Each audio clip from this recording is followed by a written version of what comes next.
우리 함께 하나님의 말씀 시편 1편 1절과 2절에 있는 말씀을 함께 보도록 하겠습니다. 복 있는 사람은 악인들의 꾀를 따르지 아니하며 죄인들의 길에 서지 아니하며 오만한 자들의 자리에 앉지 아니하고 오직 여호와의 율법을 즐거워하여 그의 율법을 주야로 묵상하는도다. 아멘. 우리 복 있는 사람이 되기를 원하십니까? 성경은 그 원리와 원칙을 분명하게 이렇게 소개하고 있습니다. 복 있는 사람은 여호와의 율법을 가진 자입니다. 그리고 그 율법을 가지고 있을 뿐만 아니라 즐거워하는 사람입니다. 그리고 그것을 주야로 묵상하는 사람입니다. 우리 믿음의 하늘 가족들은 무엇을 즐거워하십니까? 그 즐거워하는 것이 여호와의 율법이 되기를 우리 예수님의 이름으로 간절히 소망합니다. 그것이 성경 시편 133편 3절에 나온 복은 영생이니라 라고 말씀하신 하나님과 연결되는 증거입니다. 그 여호와의 율법을 사랑해야 한다라고 하는 계시록 12장 세 번째 공부를 우리 기도함으로 시작하도록 하겠습니다. 하나님, 우리 아버지, 이 시간 성령을 보내주셔서 우리의 마음이 여호와의 율법을 사랑할 수 있는 마음을 허락하여 주시옵소서. 그리하여 하나님의 마음과 합한 마음이 될 수 있도록 인도하여 주시옵소서. 하나님께서 이 시대에도 교회를 인도하시는 분임을 확신할 수 있도록 우리의 눈을 열어주시고 예언을 연구하며 우리의 신앙이 자라날 수 있도록 주여 인도하여 주시옵소서. 그리하여 좁은 문일지라도 실망하지 않고 더 나은 본향을 사모하며 전진하는 주의 백성 삼아 주시기를 예수 그리스도의 이름으로 간절히 기도하옵나이다. 아멘. 이것이 무엇입니까? 1초의 주저함도 없이 우리나라의 국기입니다. 국가의 구성 요소 세 가지를 알고 계시죠? 그 첫 번째는 영토. 제가 다 보여드릴 테니까 같이 읽어주세요. 두 번째는 국민. 세 번째는 주권입니다. 땅이 있어야 하고 그 땅에 사는 백성이 있어야 하며 독립적인 통치 권력이 있어야 합니다. 그런데 이 세 가지 요소 중에 가장 중요하고 핵심적인 요소는 바로 주권입니다. 영토가 있고 국민이 있어도 주권이 없으면 어떻게 되는지를 우리는 일제시대를 통해 너무나 분명하게 경험을 했고 역사를 통해 우리는 그 사실을 알고 있기 때문입니다. 주권을 빼앗긴 나라는 더 이상 국가의 대접을 받을 수 없습니다. 그러면 그 주권은 어디서 기인되는 줄 아십니까? 바로 법입니다. 그 나라를 다스리고 통치하는 법, 가치의 기준이 되고 질서의 척도가 되는 법에서 주권이 나오는 것입니다. 법을 존중하고 법을 사랑하는 국민이 있는 나라가 올바른 국가가 된다는 사실입니다. 그럼 하나님의 나라에도 이 세 가지 요소가 들어갈까요? 똑같이 들어갑니다. 하나님의 나라의 영토와 하나님 나라의 백성과 하나님 나라의 주권이 있습니다. 그럼 하나님 나라의 영토는 어딜까요? 온 우주입니다. 아니, 함한식 장로님은 이 나오기 전에 정답을 맞춰주셨습니다. 두 번째, 백성은 누구겠습니까? 천사들을 비롯한 온 우주의 거주민들입니다. 그럼 주권이 뭘까요? 주권. 그것은 바로 하나님의 율법과 하나님의 품성입니다. 아멘? 이 사실을 왜 그렇게 강조해야 하냐면 계시록 12장에서는 사단이 이 세 번째 하나님의 율법을 공격하기 때문입니다. 틀렸다는 것입니다. 하나님의 품성은 잘못됐다는 것입니다. 하나님이 틀렸기 때문에 내가 이 땅에 통치자가 되어야 한다를 강조하는 이야기가 계시록 12장의 이야기입니다. 그래서 하나님의 품성을 공격하고 나아가 하나님의 율법을 공격하는 장면들이 너무 많이 나오는 것이 성경의 이야기입니다. 그래서 성경은 하나님의 율법이 얼마나 완전한지를 하나님과 동일하게 설명하고 있는 구절들이 정말로 많은 구절들이 나옵니다. 그 내용을 지금부터 한 가지씩 정리해 드리겠습니다. 하나님의 품성과 율법의 본질입니다. 첫 번째입니다.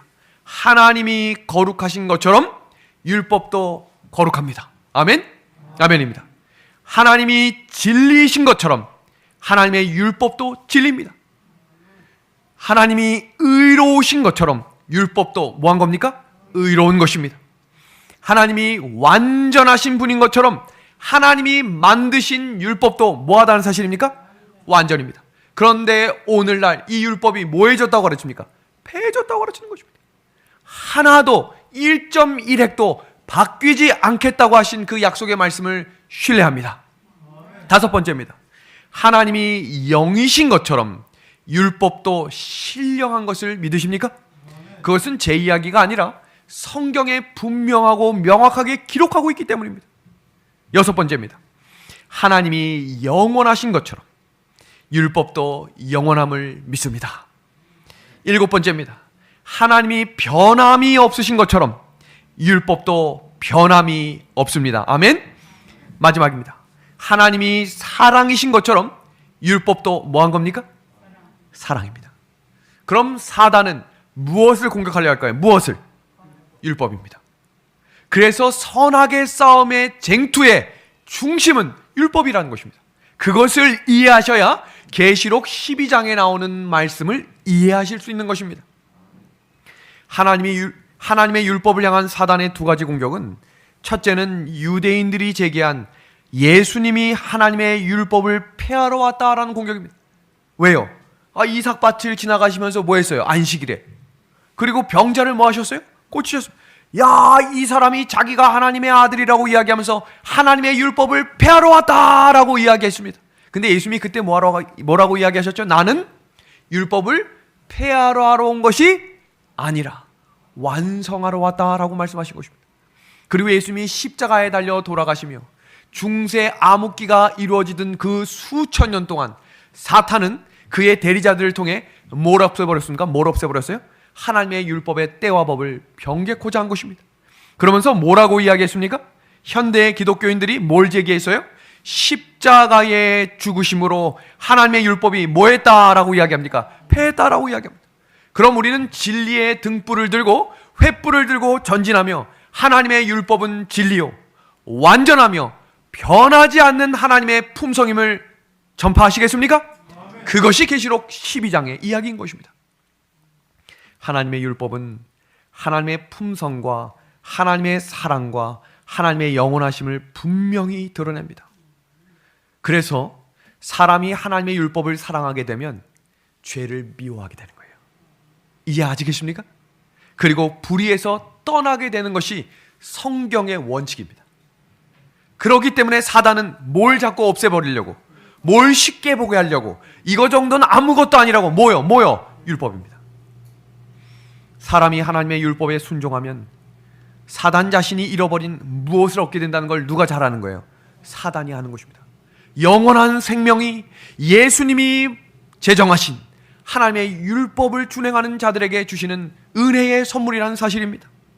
그래서 사단은 집요하게 뭘 공격하는 거예요? 율법에 순종하는 것이 뭐다? 율법주의다. 율법에 순종하는 것은 구원과 관계가 있다 없다? 없다라고 이야기하는 것입니다.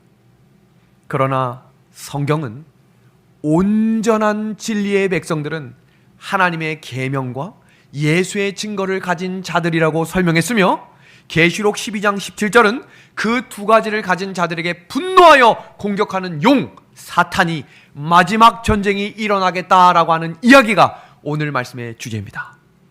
저는 오늘 이 계시록 12장의 서두를 열면서 여호수아 6장에 기록되어 있는 여리고성 전투를 잠시 소개하고 오늘 본문의 이야기를 시작하겠습니다. 여리고성을 정복하기 위해 가나안 정탐을 2번 했습니다. 신명기 9장 1절과 2절을 보면 난공불락의 성이라고 이야기했으며, 그 성을 처음 정탐했던 사람들은 우리가 뭐 같다고 설명했어요. 메뚜기 같다라고 설명한 만큼 거긴 거인들이 살았던 동이었습니다. 그런데 제가 오늘 굉장히 중요한 말씀을 하나 하겠습니다. 신앙의 길을 걷는 믿음의 사람들은 돌아갈 길을 마련하시면 안 됩니다. 어디로 이 문제가 잘못되면 가야겠다라고 걷는 사람은 믿음의 진리의 길이 아니라는 것입니다. 어디를 건넜습니까? 홍해를 건넜죠. 그리고 마지막으로 어디를 건넜습니까? 돌아갈 길이 없는 백성들, 그 길이 바로 남은 자손의 길입니다. 아시겠습니까? 그렇게 시작된 전쟁이 선악의 대쟁투, 여리고성의 전투입니다. 그럼 여리고성 전투의 원리를 살피면 우리가 마지막 싸움을 싸우게 될 마지막 진리의 백성들의 싸움의 원리를 알 수 있을까요? 성경의 여리고성 전투는 분명하고 명확하게 하나님의 말씀에 순종할 때 승리했습니다. 아멘입니까? 아멘. 세상에 방법이 없었어요. 하나님이 할례를 하라고 했으면 할례를 했고, 하나님이 여호수아 6장 10절에 침묵하라고 했죠. 말하지 말고 걸으라고 했을 때 모든 백성이 순종했습니다. 여기서 또 중요한 것은 한 명이 간 것이 아니라 모든 백성들이 참여했다는 사실입니다. 그리고 그들은 다 믿지 못해도 순종하며 전진했습니다. 이것입니다. 그때 하나님의 능력이 역사하는 것입니다. 믿음과 역사하심은 동일한 동격 단어입니다. 그 믿음은 동사입니다. 움직이는 것입니다. 가만히 서서 주여 주여 기도만 하는 성도들이 아니라 전진하는 것입니다. 한 발자국 한 발자국, 티나지 않고 남들이 조롱해도 그렇게 교회를 열심히 다니고 새벽기도 다 다닌다고 하더니 편한 거 하나도 없네. 그럼에도 불구하고 뭐 하는 거예요? 앞만 보고 나아가는 것입니다. 그래서 성경은 우리에게 예수를 바라보라라고 소개한 것입니다. 저는 오늘 설교를 마무리하며 아이성 전투의 실패의 원인을 설명하려고 합니다. 하나님께서는 왜 여리고성 전투의 승리와 아이성 전투의 실패를 연결하여 말씀하셨을까? 마지막 남은 자손이 걸어가야 할 전투의 모습이기 때문입니다. 그렇게 영감의 글은 하늘에서 대쟁투가 시작된 시초부터 하나님의 율법을 전복하는 것이 사단의 목적이었다고 이야기합니다.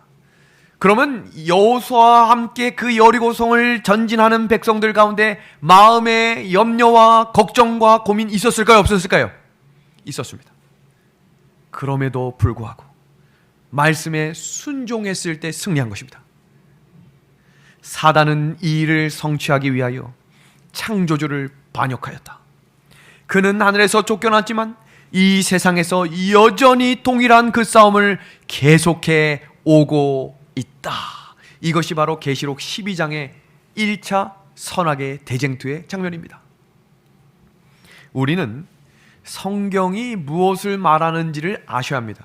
그럼 오늘 우리의 중심은 무엇을 중심으로 성경을 해석해 나가는 거예요? 율법입니다. 그 개념을 가지고 한번 나가보겠습니다. 하나님이 세상과 인류를 창조하시면서 하나님이 두 가지 제도를 세우셨죠? 하나는 가정제도, 하나는 안식일 제도입니다. 그리고 이 제도 가운데 하나님이 율법을 한 가지 주셨습니다. 뭐였습니까? 선악과를 먹으면 안 된다. 그럼 사단이 등장해서 이것을 먹어도 된다라고 이야기했습니다. 그러나 사람은 사탄의 말을 들었음에도 불구하고 죽어야 할 인간 대신 사랑의 하나님께서 내가 죽겠다라고 이야기하며 시작되는 이야기가 바로 창세기의 이야기입니다. 율법을 뭐 하기 위해서 오신 거예요? 완성하기 위해 오셨다는 것입니다.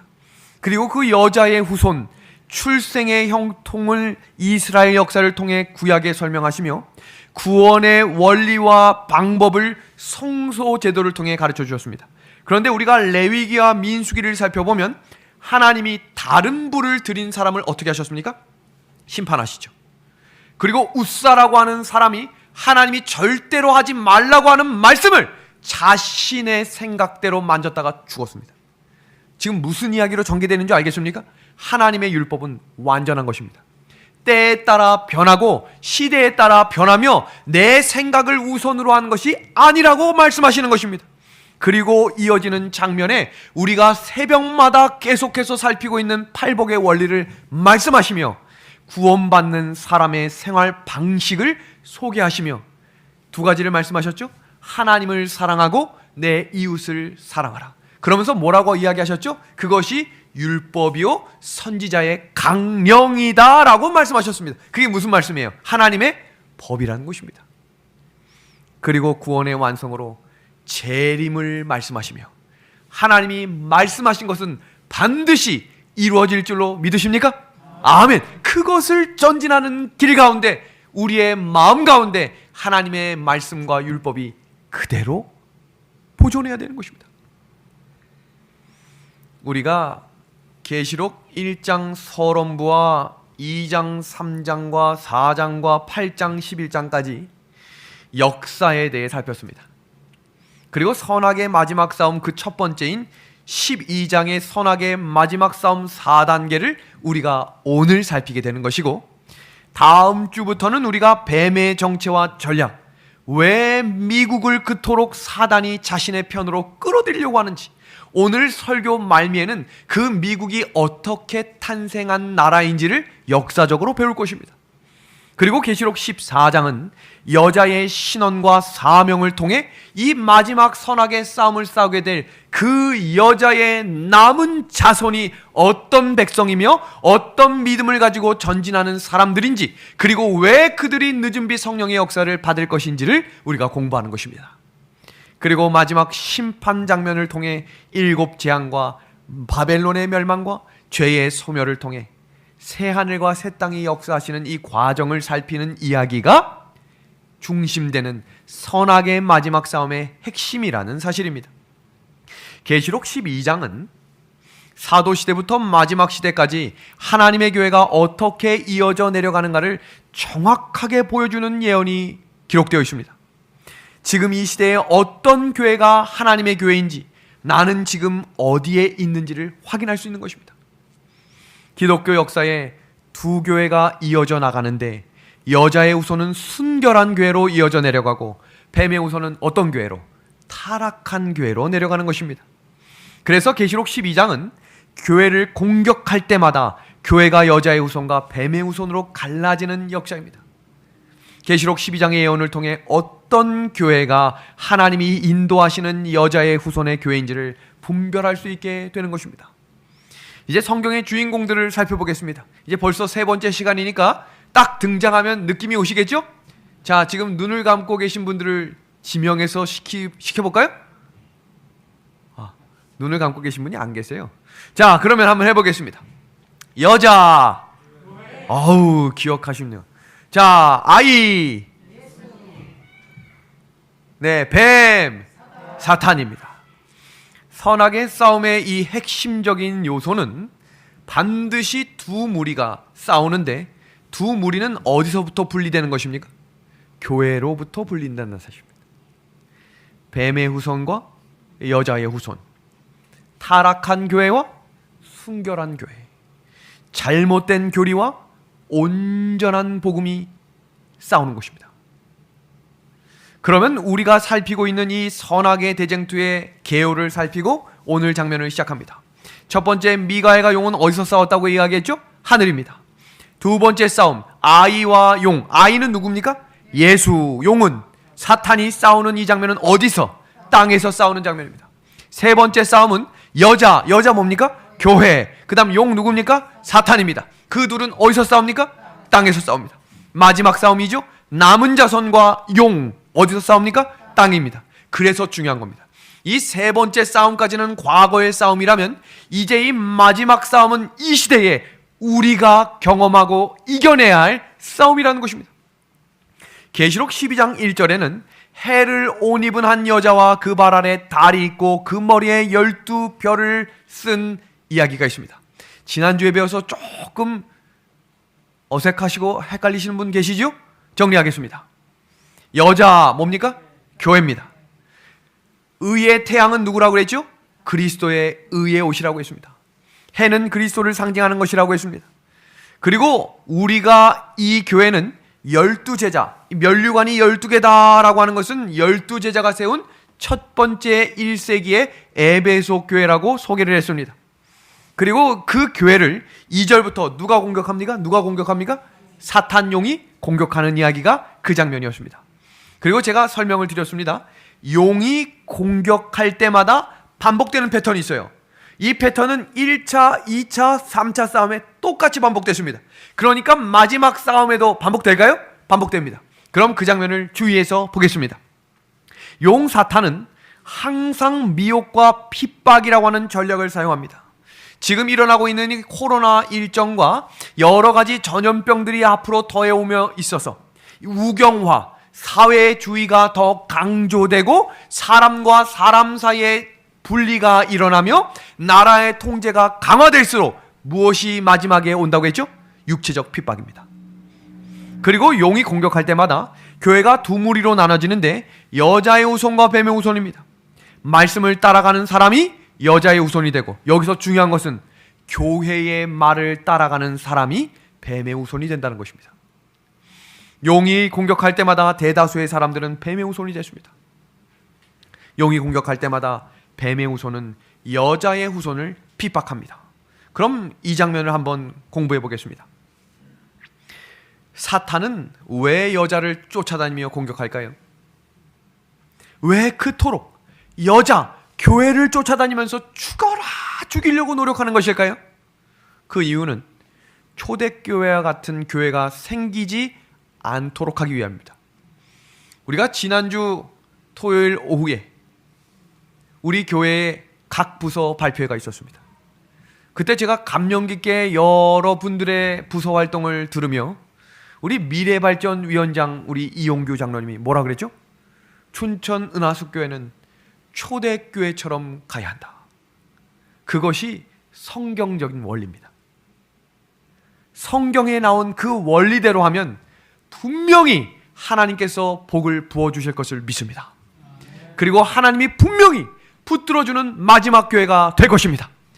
세상이 그렇게 이야기하지 않아도, 세상과 똑같은 교회의 모습이 아닐지라도 믿음으로 전진하는 주의 백성들이 되기를 우리 예수님의 이름으로 소망합니다.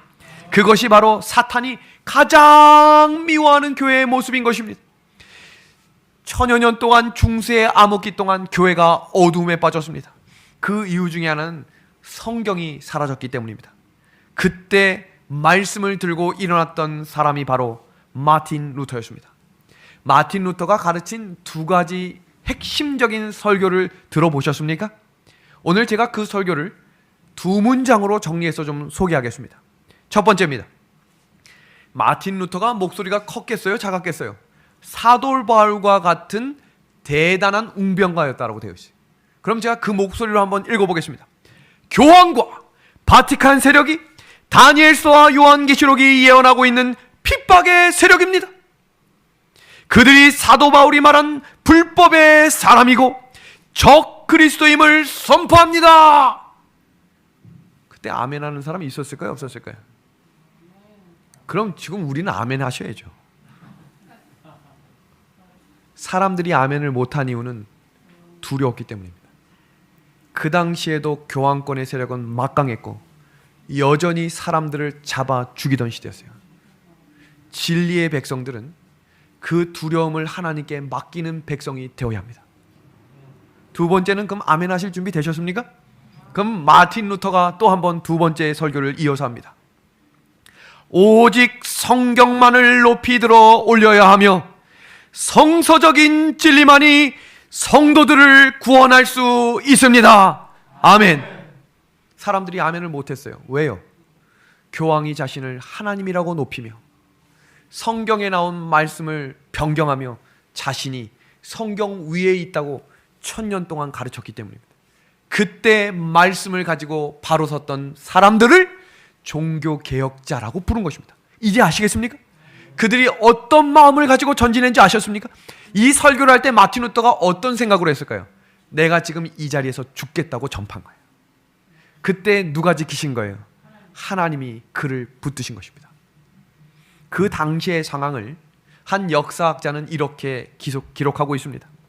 바울이 데살로니가 후서 2장 4절에서 하나님이나 숭배함을 받는 자 위에 뛰어난 자존하여 하나님 성전에 앉아 자기를 보여 하나님이라 하느니라고 기록하였던 그 존재가 여기 있다. 적그리스도인 불법의 사람, 곧 멸망의 아들이 있는데 그는 하나님의 법을 변경하였으며 하나님의 계명 위에 자신이 만든 계명을 높였다. 우리는 여기서 교황권이 직접 적그리스도의 권좌에 앉아있다는 사실을 확인하는 바이다. 아멘? 진리의 불씨가 켜지기 시작하자 그 불길이 어떻게 되는 거예요? 불타오르기 시작한 것입니다. 이것이 마지막 때의 재림운동의 시작이 될 것입니다. 모든 사람들이 주눅들고 남의 눈치 살피며 죽어가는 사람들의 시선을 바라볼 때 진리의 등불을 가진 성도들이 목소리를 높여 외치게 될 것입니다. 하나님을 경배하라. 하나님의 심판하실 시간이 가까이 왔다. 짐승의 우상에서 벗어나라. 하나님의 인을 이마에 맞아야 한다. 아멘? 그것이 새 천사의 기별입니다. 종교개혁자들은 교황권을 다니엘과 요한계시록에 예언되어 있던 적그리스도로 전하였다. 그리고 교황이 하나님의 계명을 변경한 것을 지적하였다. 그렇기 때문에 누가 분노한 거예요? 용이 분노한 거예요. 왜요? 지금까지는 분노할 일이 없었어요. 모든 사람들이 입을 꾹 다물고 남의 눈치 보며 살다 갑자기 노아 같은 사람이 한 명이 일어났는데 갑자기 욥도 일어났죠? 에녹도 일어났죠? 아브라함도 일어났죠? 요셉도 일어났죠? 다 진리의 믿음을 가진 성도들이 용기를 가지고 전진하기 시작한 것입니다. 그때 누가 화가 나는 거예요? 사탄이 화가 난 것입니다. 엄청난 핍박이 일어났지만 오직 성경의 신앙을 막을 수도 없고 멈출 수도 없었습니다. 그것이 유럽 전역으로 퍼지기 시작했고 그의 지지자들이 생겨나기 시작하며 그 사람들을 그 당시에 프로테스탄트라고 부른 것입니다. 프로테스탄트의 이름의 뜻은 교황의 교리와 가르침에 저항하는 사람들, 그 영어 이름이 나중에 개신교회가 된 것입니다. 그런데 그 믿음을 이어오지 못한 채 세상의 흐름과 타협하며 양보하며 지금은 그 타락한 개신교회를 영적 바벨론이라고 이야기하고 있는 것입니다. 그 장면이 계시록 12장 13절과 14절에 이렇게 이야기하는 것입니다. 용이 자기가 땅으로 내어 쫓긴 것을 보고 남자가 낳은 여자를 핍박하는지라. 이제 요 장면들은 조금씩 이해가 되시죠? 용은 뭡니까? 사탄이고 남자를 낳은 여자 누굽니까? 교회를 끊임없이 핍박하는 것입니다. 그리고 그때가 언제라고 이야기하고 있어요? 한때와 두때와 반때라고 이야기하는 것입니다. 이 장면은 하나님은 여자를 광야로 피난시키셨습니다. 맞죠? 그리고 그곳에서 하나님은 1260일을 숨어 지내게 하시면서 그 시간을 중세 암흑기라고 이야기한 것입니다. 여기서 중요한 것은 그렇다면 용이 그렇게 분노할 때마다 하나님이 피할 곳을 마련하셨다면 용이 또 한 번 분노할 때 하나님은 그의 백성들을 피할 곳을 마련해 주실까요? 성경에 그것이 역사입니다. 그것이 예언이라는 것입니다. 와, 우리는 어디로 가야 하나? 하나님은 때에 따라 입히시고 때에 따라 피할 곳을 주셨으며 때에 따라 그의 백성들을 지키시는 분임에 감사를 드립니다. 자, 그러면 이 장면을 우리가 어떻게 이해해야 할까? 1260년 동안 있었던 이 한때와 두때와 반때는 성경에 총 7번이 기록되어 있습니다. 그 시작인 AD 538년부터 AD 1798년까지 이 장면을 1260년이라고 이야기하는데 계시록 11장 2절과 13장 5절에는 그것을 42달이라고 이야기하고 있고 다니엘 7장과 12장 계시록 12장 4절에는 그것을 한때와 두때와 반때라고 이야기하고 있습니다. 이 내용들은 전체가 연일 법칙으로 1260년을 중세기 암흑기라고 이야기하는데 이때 일어났던 가장 큰 배도가 무엇이냐면 바로 10계명의 넷째 계명인 제7일 안식일 대신에 태양신의 경배일은 무슨 날로 바꾼 겁니까? 일요일로 바꾼 것입니다. 콘스탄티누스 황제가 서기 321년에 일요일 휴업령을 발표하자 우리가 지금 계시록 13장과 14장의 짐승의 표인 짐승의 환란을 이야기할 때 이 일요일 휴업령은 역사적에 없었던 것이 아니라 300년대에도 1800년대에도 있어 왔습니다. 그것을 강력하게 이용할 사탄의 계략이 계시록 13장에 기록된 것입니다. 일요일을 기독교의 예배일로 확정하며 가톨릭 교회는 이런 배도를 합리화하기 위해 모세의 십계 대신 천주 십계를 만들어냅니다.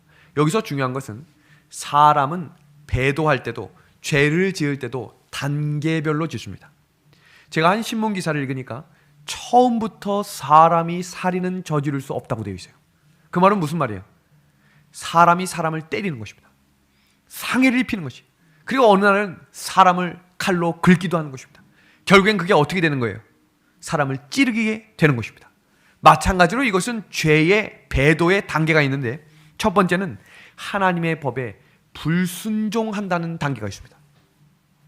가인과 아벨 기억하시죠? 야곱과 에서 기억하시죠?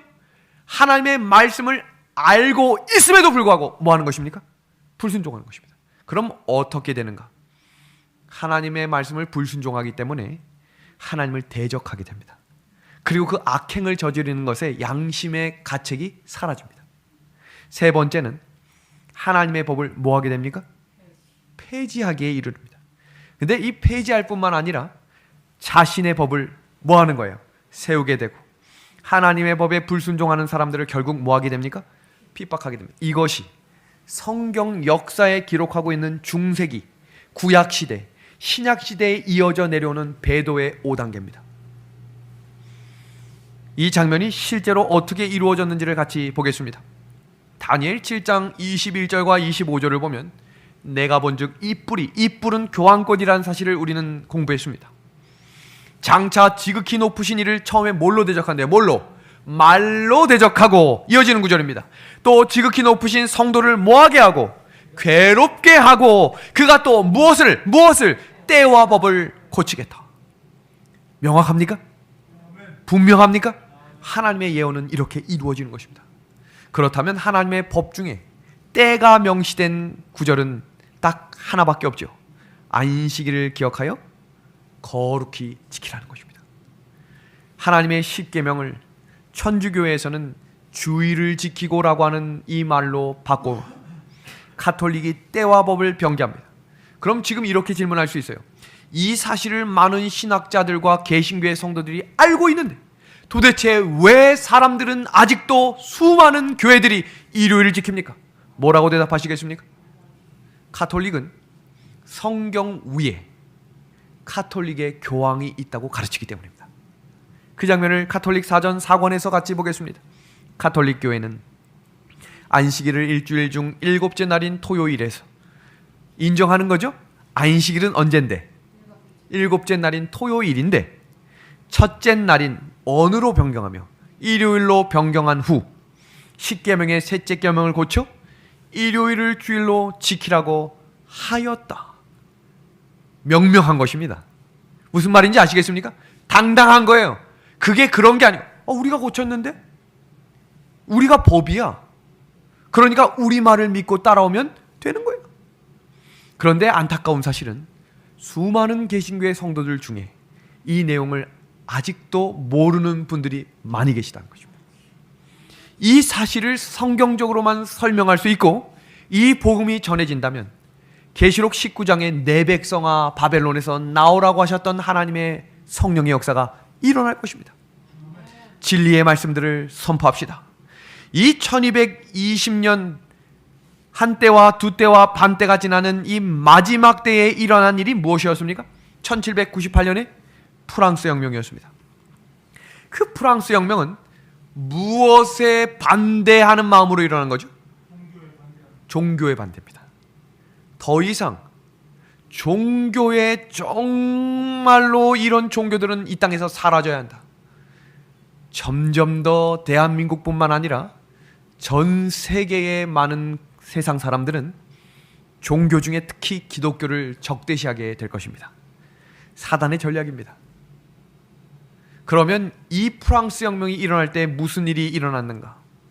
성경을 완전히 없애버리고자 했습니다. 다 불태워버렸어요. 이때 일어났던 일이 일주일을 9일로 바꿨고, 이때 일어났던 일들이 신앙을 하는 사람들을 로마 교황이 죽였던 것보다 더 잔인하게 죽였던 시기가 바로 이 시기입니다. 그러나 완전히 진리가 사라지려고 했던 그때에도 하나님은 그의 백성들을 지키셨습니다. 여기서 중요한 것은 계시록 12장 15절에서 16절에 이어지고 있는 그 장면 속에 도대체 그들은 이 프랑스 혁명의 그 죽어가는 그 시대에 청교도들은 어디로 피신했는가라고 하는 장면들을 우리는 같이 살펴보도록 하겠습니다. 계시록 12장 15절에서 16절입니다. 지금 이 장면을 역사적인 장면과 함께 이해하시면서 보시면 역사가 이렇게 흘러가는구나라는 것을 아시게 될 것입니다. 보겠습니다. 여자의 뒤에서, 여자 누굽니까? 교회. 뱀이 그 입으로, 뱀 누굽니까? 사탄이죠. 그럼 물을 강같이 토했다. 뱀이 물을 강같이 토했다. 뱀이 물을 강같이 토했다는 말은 무슨 말일까요? 해석해야 되겠죠.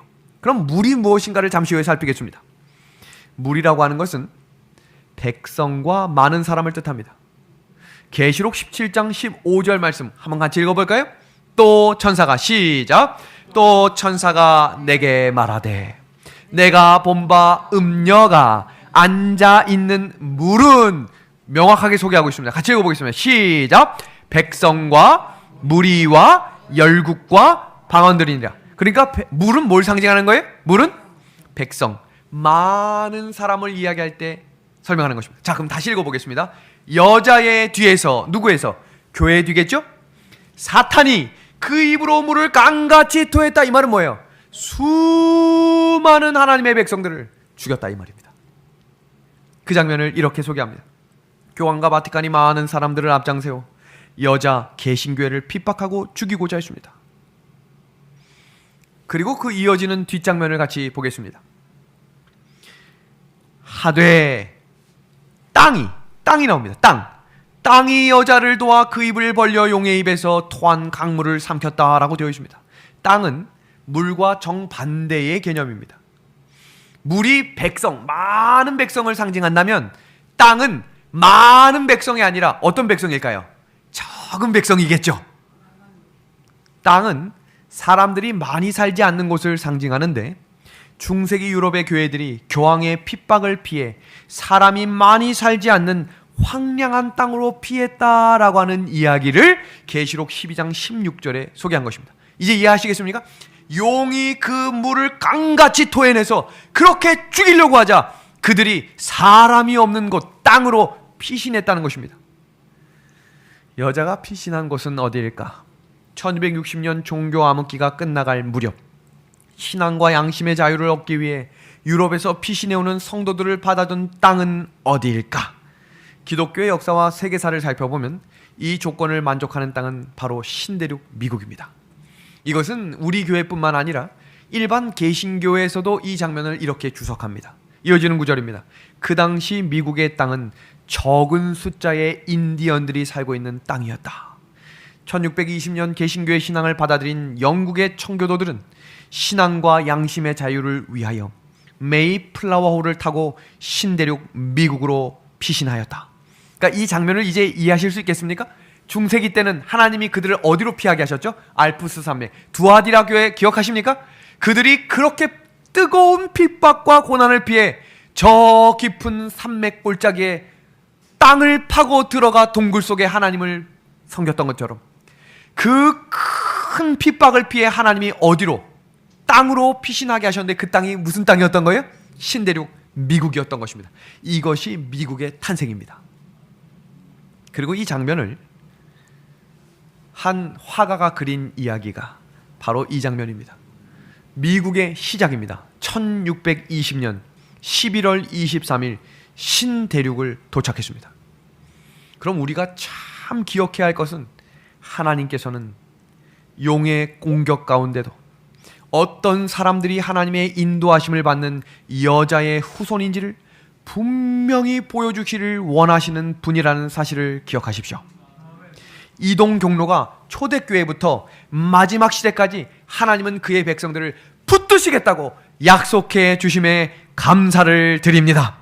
지금 이 장면은 오늘 새벽에도 우리가 살폈지만 진리의 횃불은 다니엘 시대 그 전부터 구약의 선조들, 믿음의 발걸음들, 신약의 선배들, 마틴 루터, 녹스, 뉴턴, 위클리프, 웨슬레에 이르기까지 모든 자들이 진리의 길을 가지고 전진할 때 그들이 가지고 있었던 유일한 것은 뭐였습니까? 성경이었다는 사실을 기억하십시오. 그래서 오늘 이 하나님의 말씀을 우리가 뭐라고 지금 기억하는 거예요? 율법입니다. 변하지 않는 신실하신 말씀이라는 사실을 기억하십시오. 그런데 우리가 기억해야 될 한 가지 사실은 이 말세의 시작과 끝은 어디냐는 것입니다. 말세의 시작은 다니엘 12장 4절에 이렇게 이야기합니다. 다니엘아, 마지막 때까지 이 말을 간수하고 이 글을 뭐하라? 봉함하라. 많은 사람이 빨리 왕래하며 지식이 더하겠다. 말세라고 하는 단어는 점이 아니라 선입니다. 선. 그래서 어느 지점이 말세가 아니라 어느 지점부터 예수님의 재림할 때까지를 뭐하라고 하는 거예요? 말세라고 하는 거예요. 그것이 마태복음 24장에 마지막 때에 일어날 징조들이 많이 일어날수록 이 세대가 지나가기 전에 하나님의 때가 오겠다라고 하는 말씀을 기억하셔야 합니다. 근데 여기를 보니까 마지막 때까지 봉함하라 그랬는데 그 마지막 때가 언제입니까? 많은 사람이 뭐 하면서? 빨리 왕래하며 지식이 뭐 하겠다 그랬어요? 더하겠다 그랬습니다. 그때가 바로 18세기 산업혁명 이후 교통수단이 발달하고 지식산업이 발달하는 이 단계와 순서를 보시기 바랍니다. 증기기관과 기선과 기관차와 기차와 자동차와 비행기 점점 빨라지는 거 보이십니까? 지금 부산을 저기 서울역에서 2시간 15분이면 가는 거 알고 계십니까? 제가 그거 한번 타고 깜짝 놀랐어요. 눈 한번 깜빡하고 일어났더니 도착한 것입니다. 그리고 부산에서 점심 먹고 올라오면 아직도 서울 저녁 되기 전입니다. 이거 1990년대에 상상이나 할 수 있는 일이었습니까?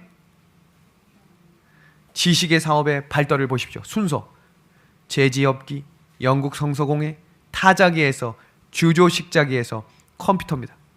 제가 초등학교 시절에는 요렇게 치다가 요렇게 386 세대 컴퓨터가 이렇게 두꺼운 거 기억하십니까? 그걸 요렇게 치면서 테트리스를 했던 기억이 있습니다. 지금 컴퓨터는 제 컴퓨터도 보시면 알지만 거의 무게감이 없을 만큼 손에 들고 다녀도 될 만한 컴퓨터입니다. 그런데 지금 각자의 주머니에 다 뭐 갖고 다니세요? 컴퓨터를 들고 다니고 계시잖아요. 자기의 신원을 드러내는, 식당 들어갈 때마다 QR코드를 찍어야 하는 그 컴퓨터가 손에 있는 것입니다. 그럼 우리가 깨어야 할 때 됐습니까?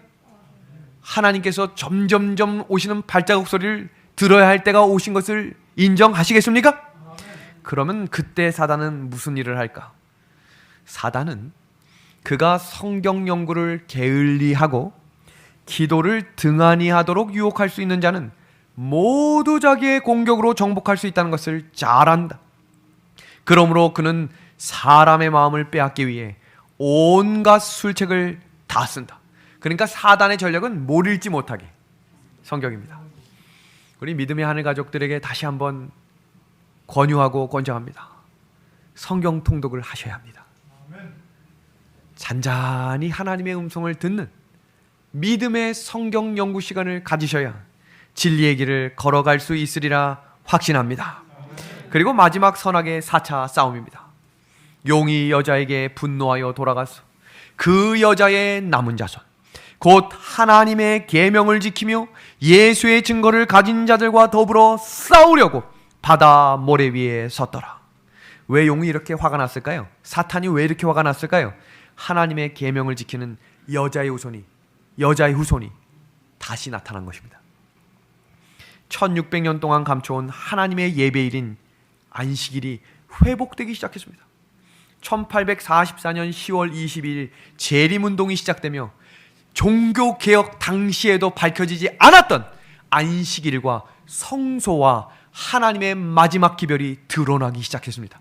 그러니까 용이 사탄이 긴장해요, 안 해요? 긴장하기 시작한 것입니다.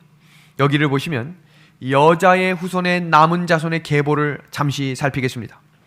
아담과 셋으로 이어지는 것이 노아에게 이어졌고, 이 노아에게 이어졌던 계보가 아브라함, 야곱, 유다로 이어져 예수님의 뿌리 다윗으로부터 시작되는 예수님이 이 땅에 탄생하게 된 것입니다. 이 노란색 박스는 여자의 후손인 아이 예수를 탄생시킨 혈통이며, 예수님이 누굴 낳으셨어요? 제자들을 낳으셨고, 그 제자들의 계보를 이어 누가 나왔습니까? 개혁자들이 나왔고, 그 개혁자들, 제가 아까 마틴 루터가 성경을 가슴에 끼고 내가 이제 죽겠다라고 선포했던 그 두 가지 기별 꼭 기억하십시오. 그 기별을 가지고 전진하며 마지막 하나님의 기별인 하나님의 계명과 예수의 증거를 가진 남은 자손이 탄생하며, 예수님께서 그들의 이마에 인을 쳐주고 그들을 누구라 부르시겠다고 했죠? 누구라? 14만 4천이다 라고 부르겠다라고 말씀하셨습니다. 우리가 주목해야 할 사실은 이 마지막 때에 이 기별을 가진 사람들을 확인하는 표가 있습니다. 그것은 첫 번째로 계시록 12장 17절에 그들은 무엇을 지키는 사람? 하나님의 계명입니다. 변하지 않은 신실하신 하나님의 말씀을 그대로 지키는 것입니다. 두 번째는 그들은 무엇을 가지고 있는 사람? 예수의 증거입니다. 오늘 이 내용을 사실 1시간 동안 설명을 해야 하지만 지난주 토요일 설교 내용이 이 예수의 증거를 1시간 동안 제가 정확하게 소개했습니다. 오늘 말씀을 듣거나 혹시 오늘 말씀을 누구를 통해 받으신 분들은 이 방송을 마치시고 춘천은하수교회 어플 속에 들어오시면 지난주 토요일 예수의 증거라고 하는 그 장면을 청취하시기를 바랍니다. 세 번째입니다. 그들은 뭐하는 백성? 인내하는 백성이며, 그들은 무엇을 가지고? 예수의 믿음을 가지고 특별한 기별인 새 천사의 기별을 선포하는 사람이라고 이야기했습니다. 전진했지만 그들은 수많은 조롱과 핍박을 뒤로하고 1844년 10월 22일을 향해 끝까지 전진했지만 돌아온 건 뭐였습니까? 대실망이었습니다. 여기서 주목할 만한 사실은 대실망 이후에 그들의 분리되는 과정입니다. 첫 번째는 시기를 다시 정한 사람들이 있고, 두 번째는 기독교 신앙을 완전히 포기한 사람들이 있었지만, 이제는 시기를 정하지 않고 재림신앙을 고수하며 하나님을 만나기를 간절히 사모하며 전진했던 그 사람들이 만든 교회가 바로 제7일 안식일 예수 재림교회입니다. 이 진지한 연구가들은 비유로 말하자면 잃어버린 기본적인 진리들을 감추인 보화를 캐듯이 부지런히 찾는 사람들이었다. 이 목적을 위하여 저들은 성서의 밭을 빗질하여 오랫동안 짓밟히고 묻혀서 완전히 잃어버렸던 보화를 찾아냈다. 그리하여 저들은 실망당하지 않았다. 믿음의 하늘 가족 여러분, 이제 앞으로 성취될 마지막 두 가지 예언은 단 두 가지밖에 남지 않았습니다. 짐승의 환난과 예수님의 재림입니다. 이 두 가지가 왜 중요한가? 그들의 특징은 어린 양이 어디로 인도하든지 따라가는 자들이 하나님의 여자의 후손이 된다는 사실입니다. 준비되셨습니까? 말씀이 인도하면 어디든지 따라가겠다고 하는 이 약속의 말씀, 믿음으로 순종할 준비 되셨습니까? 그때에 맞춰 교황 프란치스코는 무신론자들에게 이렇게 선포합니다. 여러분이 하늘에 가기 위해 꼭 하나님을 믿어야 하는 것은 아닙니다. 예수 없이도 구원을 받습니다. 기독교 밖에도 구원이 있습니다. 종교 연합운동을 일으키며 불교와 이슬람과 여러 종파들에게 선포한 이야기입니다. 사람들한테 환영받을까요? 안 받을까요? 모두가 좋아합니다. 그리고 선포한 교황이 발표한 십계명을 보겠습니다. 내 방식대로 살되 타인도 자신의 삶을 살게 하고 마음을 타인에게 열고 조용히 전진하라. 조용히 전진하라. 진리의 횃불을 들고 전진하는 게 아니라 조용히 침묵하며 혼자 가라, 이 말입니다. 그리고 일요일을 가족과 함께 지키고 9번입니다. 개종시키려 하지 말고 7번입니다. 자연을 존중하고 돌보라. 그 일을 위해 5번 일요일 법령을 내려야 한다라고 발표하는 것입니다. 강조하고 있습니까? 지금 이제는 노골적으로 이야기하고 있습니다. 노골적으로. 예전에는 환경보호와 환경보존이 우리에게 필요하다라고 이야기하다가 이제 대놓고 일요일을 지키자. 그것이 우리가 살 길이다. 이것은 영감의 글에 이렇게 소개하고 있습니다. 가까운 장래에 계시록 12장 17절의 예언의 성취를 보게 될 것인데 세상과 법왕 세력과 연합하여 하나님의 계명을 지키는 자들을 대항하게 될 것이다. 개신교도들은 로마 교도들처럼 일요일을 앞세우기 위하여 번장하여 활동하고 있다. 어느 곳에서나 법왕권은 높고 거대한 건축물을 쌓아 올리고 있으며 그 건물의 은밀하고 깊은 곳에서는 그의 이전의 핍박이 뭐 할 것이다. 반복될 것이다. 그때 하나님의 말씀에 신앙의 기초를 두지 않았던 사람들은 교회 안에 두 부류로 나눠지겠다 그랬죠. 교회 안에 뱀의 후손과 여자의 후손. 그들이 뭐라고 말하는지 보십시오. 재림을 기대할 필요가 없다라고 말할 것입니다. 그러나 마지막 여자의 남은 자손은 그리스도를 위하여 모든 것을 버리고 전보다 그리스도 앞에 더욱 가까이 나아갔다. 그들은 그들이 확신한 그대로 세상의 최후에 경고하였다. 믿음의 하늘 가족 여러분, 하나님이 세워주신 제7일 안식일 예수 재림교, 이 교회는 같이 한번 읽어주시겠습니까? 시작!